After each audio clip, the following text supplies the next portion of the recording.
first of all, can I please compliment you on having a wonderful debate, very reasonable points brought out by everyone, and I hope our Lok Sabha and Rajya Sabha debates are held like that. Maybe you should be our next speaker. There are three issues here, Navika, and let me go through them. No, honestly, I mean, you look at the smiling faces of the government spokespersons and the opposition. I think it's wonderful. I think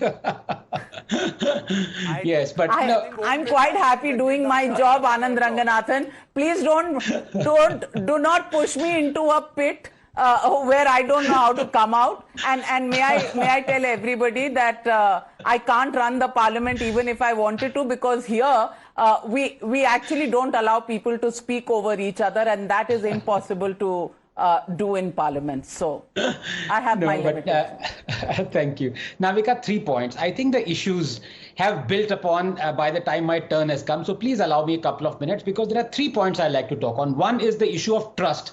That is the nub of the debate that you began with. Do people trust Modi? The second is about what the opposition has done or not done, the hypocrisy.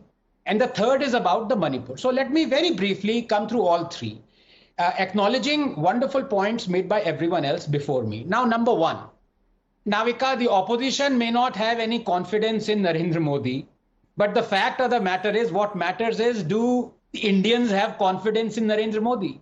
Did they show confidence in 2014? The answer is yes. Did they show confidence in 2019? The answer is an emphatic yes. Will they show confidence in Narendra Modi in 2024? Well, I don't know about that, but let the work of the man speak for itself. For example, here is a man who within a year administered 1 billion Indians vaccines twice over. That is what builds trust. Here is a guy who has, I have myself acknowledged, done many wrongs, and I have stated those wrongs, but one of the things that he's done spectacularly right is delivered 170 million cylinders, LPG cylinders. He's made 113 million toilets, and each toilet made in a household has saved 52,000 for that family in terms of health and other benefits. So do people trust Modi? The answer, I would have to say yes. 2024, Shehzad may be in a better position to answer. Now, number two, this is not the time to talk about the hypocrisy of the opposition, because the fact of the matter is that the opposition has been outrageously selective. When Mr. Gokhale talks about the other events that have happened, sexual assaults in other states, and he says why Manipur is different, I like to remind him that in Punjab, in Gurdaspur, there was nearly a riot because people wanted justice for a 13-year-old girl who was gang raped, and the police did not act for 6 months. In fact, they let the perpetrator flee. There are so many cases like that in Rajasthan. So it's not a question of whataboutery. And let me also tell him, after congratulating him for being nominated and a member of Rajya Sabha, that it was along with Ms. Shushmita Dev, that Saket Gokhale, when he was in Congress, was castigating the TMC for perpetrating the post-poll Bengal violence. Was he a Sanghi? No, he wasn't. Was he a communist? No, he wasn't. He was in the Congress. I never said now, that. of Sorry. course. That is false, sir. Mr. Gokhale, I did not. What you're saying is factually incorrect. Please, this what you're saying is factually incorrect, sir. I have to please allow me to speak. Statements to me that I haven't. You can make allow your me point. to speak. You can make your point, but do not attribute statements to me. Now listen, please, 1 second. You were in the No, point of order here, which is the fact that you are contesting Saket Gokhale? Which is the fact that you're contesting? The fact is, I want him to show me that I have castigated the government of West Bengal for apparently post-poll violence when I was, according to him, in the Congress. I was neither a member. So my point is, let him make his point without personally insinuating falsehoods. Please don't do that. Did the Congress is good enough for that? Anand Ranganathan. Anand Ranganathan. Navika, what I said was, he's just become a politician, yeah. Don't go at him on the first day. On the first day, all right. The fact of the matter is that a party that was, now please don't interrupt, yeah. This is very well, but if you lie, I will call you out.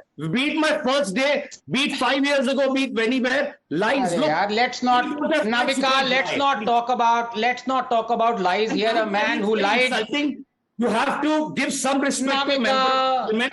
As far as new and old goes, that is not the comment that is expected Okay, of you. okay, let's not Navika, I was just complimenting you. divert ourselves from the debate at hand. Let's not divert from the debate at hand. Let's Yes, stay on can I course just and finish? let's talk about the issue that we are debating. Yes. So, Han. can I just finish? And it's not about lies, because I can also talk about people who've lied about the Morbi bridge collapse or the RTI crowdsourcing and all that. I'm not wanting to go into that. What the point I'm making is, it's not about the hypocrisy or the selectivity of the opposition. Point number 3, and this is very important. I have said this from day one. I still don't understand why Mr. Modi did not talk about Manipur from day one. And right now, it's not just a matter of half an hour debate on Manipur. It should be for days, because then the people of India would realize what the situation was before these 2 months in Manipur versus what the situation was of Manipur during the UPA days, when you had blockades lasting more than half a year, when you had AFSPA in most of the Manipur, when you had, not as much peace or stability as there was the case after 2017 till 2 months ago. And even in these 2 months, I want the people to know the truth through our parliament. What has exacerbated this situation? Is it the BJP? Is it the Congress? Or is it the High Court judgment? And even after that, are you going to castigate the 40,000 troops that are present in Manipur when someone from Shiv Sena says that Manipur is exploding right now or something to that extent? They do not denigrate our troops that are there, that are holding peace at this point. So the bottom line is, number 1, do people trust Modi? The answer is yes. Number 2, is the opposition hypocritical? Yes, but I'm not bothered about that, because I want a debate on Manipur and I want the truth to come out.